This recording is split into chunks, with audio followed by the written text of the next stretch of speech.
Olá pessoal, hoje nós vamos dar continuidade à nossa correção das aulas do sexto ano, tá? É o segundo vídeo das correções das atividades que foram passadas até o momento no segundo trimestre dos nossos conteúdos de história, tá bom?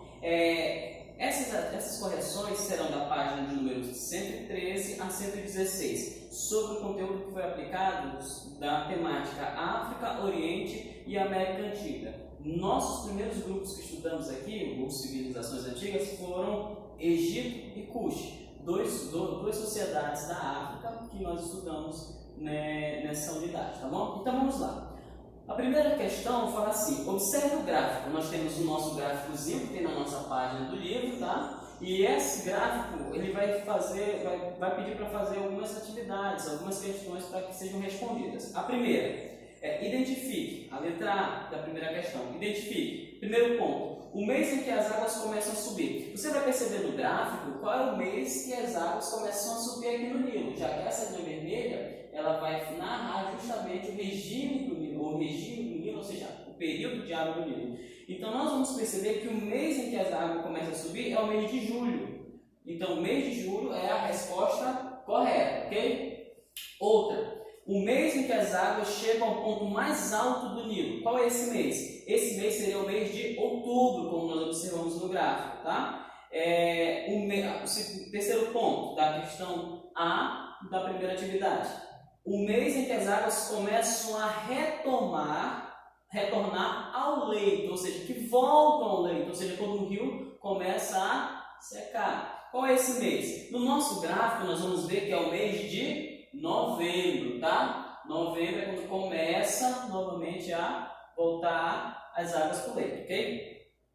A questão B da primeira atividade, ela pergunta assim: os egípcios conheciam o regime do Nilo? Sim ou não? Mas ele quer que você explique. Nas aulas que nós tivemos, tudo que foi passado no conteúdo e na leitura do livro, os egípcios, eles conheciam a questão do Nilo, como ele funcionava, quais são os seus movimentos, ou seja, o regime dele, período de cheias, de seca?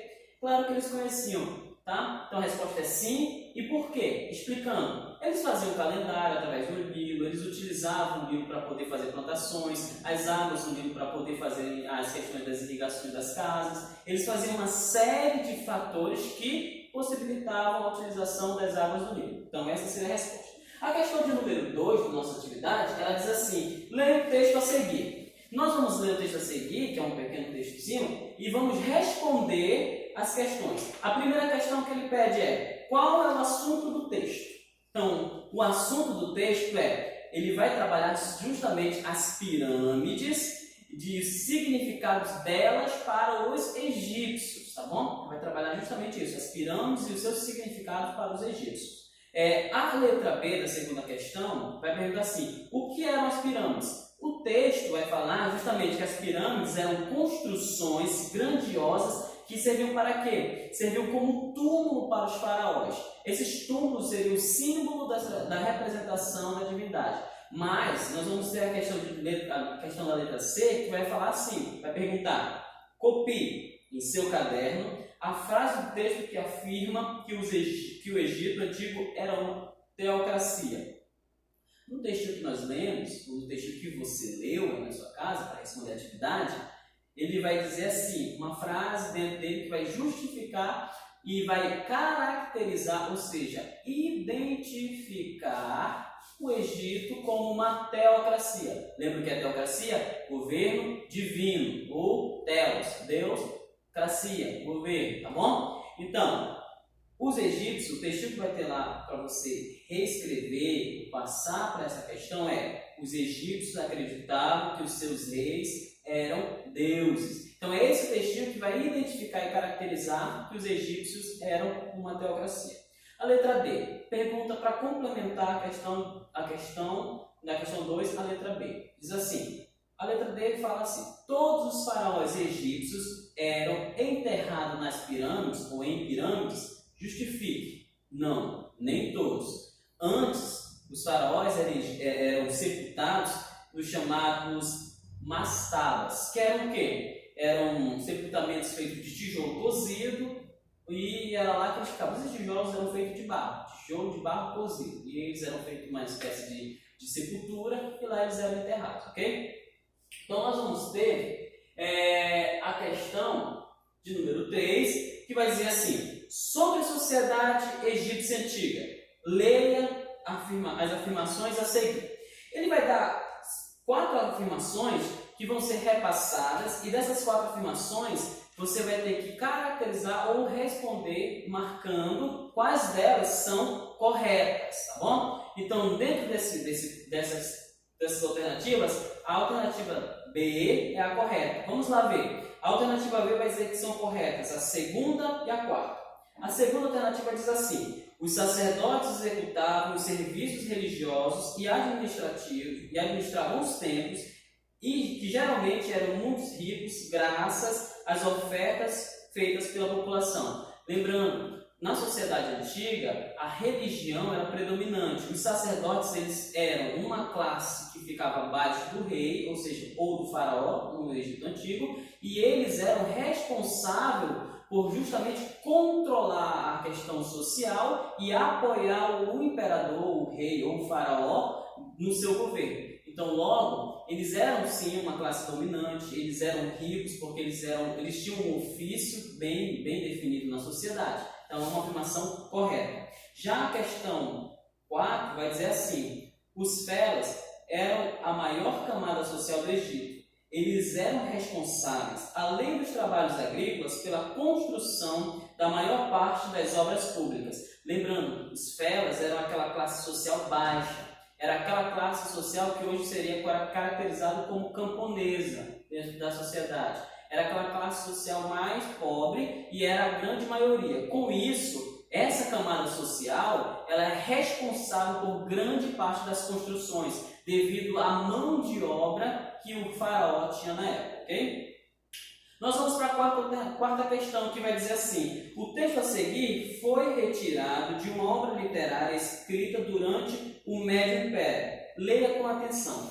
Então, esse texto ele vai ser para você leu para poder fazer a resposta. Então, ele vai dar algumas alternativas que você vai ter que responder conosco. A primeira, que a letra A diz assim: dê um título ao texto. Do texto, você leu e vai ter que pensar num título que possibilite caracterizar ele, já que ele não vem com um títulozinho básico. Então, é uma questão que você vai responder de assunto pessoal. No meu textinho, ou sugiro que seja uma resposta: a vida do camponês no Egito Antigo. A vida do camponês no Egito Antigo. Seria um título que você poderia utilizar. A letra B diz assim: transcreva o trecho do texto que registra abuso de autoridade na cobrança dos impostos. No textinho que nós lemos, ele vai ter assim escrito: e o escriba já atraca a margem do rio para calcular o imposto sobre a colheita,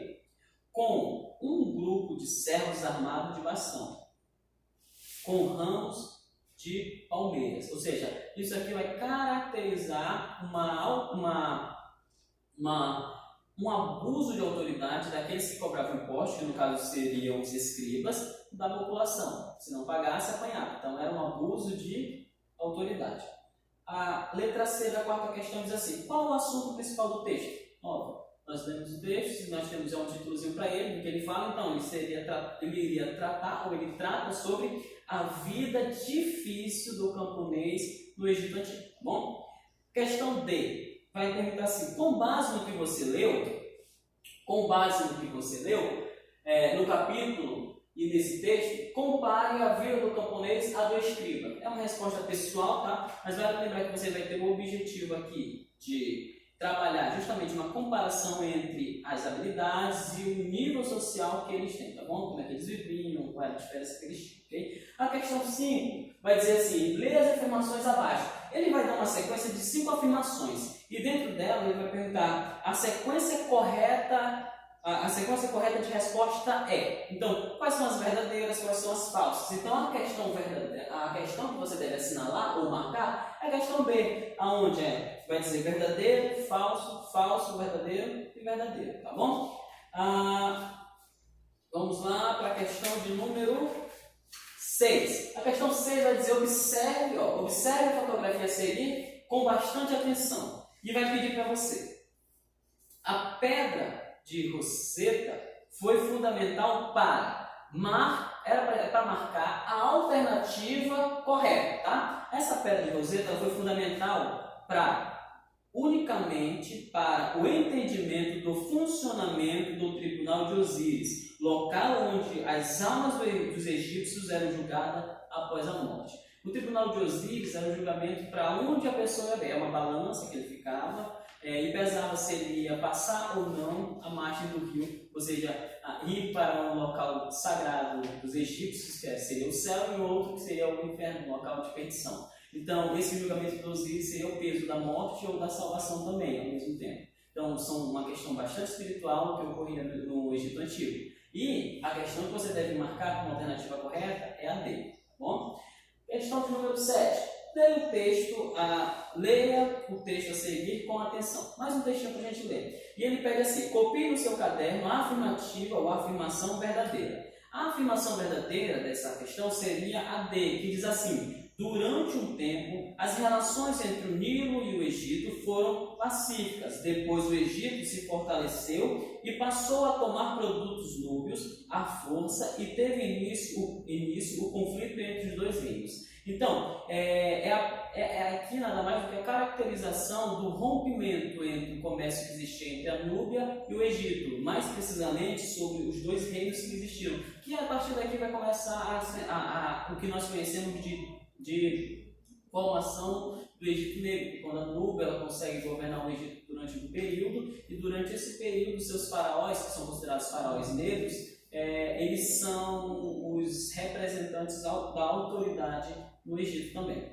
A questão de número 8, ela diz assim: sobre o papel da mulher na política do reino de Cush, copie a afirmação verdadeira em seu caderno. Nós vamos ter algumas alternativas e você vai ter que marcar ou assinalar qual é a verdadeira. A verdadeira seria a letra B, que diz assim: diferente do que ocorria na Mesopotâmia, o reino de Cush, as mulheres ocupavam uma posição de destaque na política. A mãe do rei, por exemplo, recebia o título de Senhora de Cush, ou Candance, ou Rainha Mãe. Eu quero lembrar vocês que o reino de Cush foi um dos primeiros reinos que demonstrou a valorização da mulher. Lembrando que a Candance, ou a Rainha Mãe, ou a mãe do rei, ela vai ser uma responsável pelas questões administrativas de Cush. Ela não vai ter apenas o papel de cuidar da casa, mas também de cuidar da administração da sociedade cushita, ok? Então nós vamos, essas foram as questões referentes ao reino de Cush e ao reino do Egito. Nós vamos na próxima gravação, vamos estar estabelecendo aqui a última correção da atividade, tá bom?